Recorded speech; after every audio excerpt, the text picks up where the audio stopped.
请开始。首先，各位，我们先来厘清2个词哈，藏和崩溃。崩溃在字典里面的意思叫彻底的失控，但凡你还能控制，它都不叫崩溃。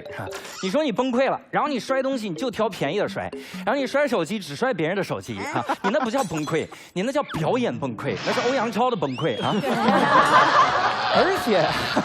而且我们再说藏，你要藏一个东西，你至少得能控制它吧？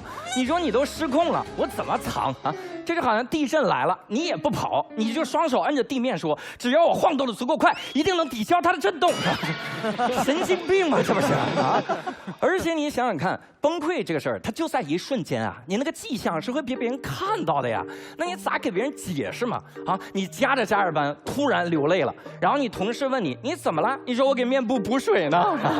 然后你打着车突然哭了，别人说这你怎么了？你说哎呀，你开的也太好了啊，你还能走辅路呢。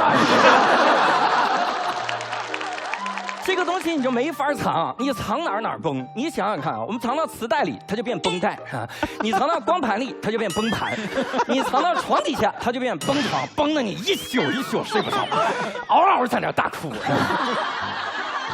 第2个点很重要。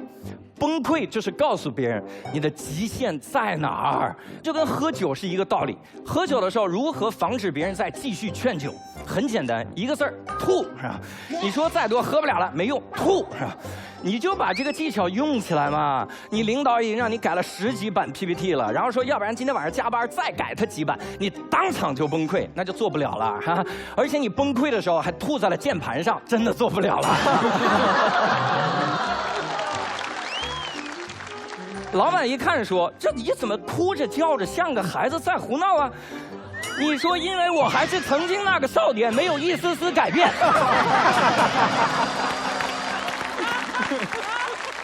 老板一看这歌都对上了，这还加啥班啊？小李改吧，小李老藏崩溃，小李活该。而且最重要的是，如果你坚信成年人的崩溃，他就不应该藏起来，你才能正确的去看待那个不小心崩溃了的人。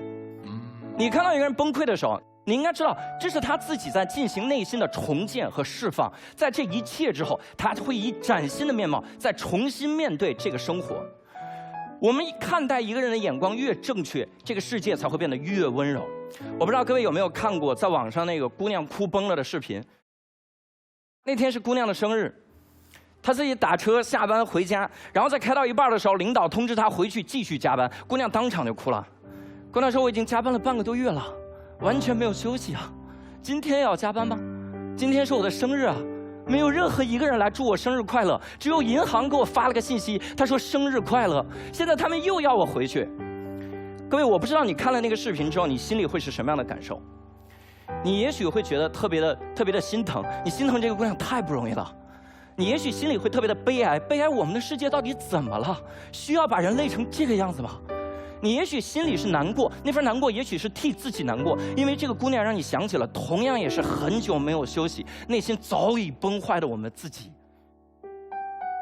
但是你们会有一个人站出来说：“我认为这个女孩她就不该哭，成年人应该把自己的崩溃藏起来，要哭你回家哭去，好不好？如果真的有这样，麻烦你先把自己藏起来。”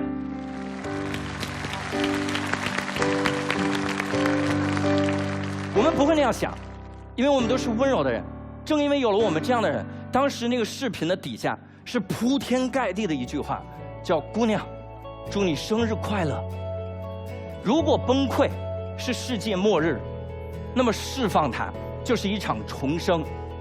当你崩溃的那一瞬间，那就是你崭新生活的生日。每一个把自己的崩溃不再隐藏的人，都值得那句“祝你生日快乐”。哇哦！iQIYI, strange name, amazing shows.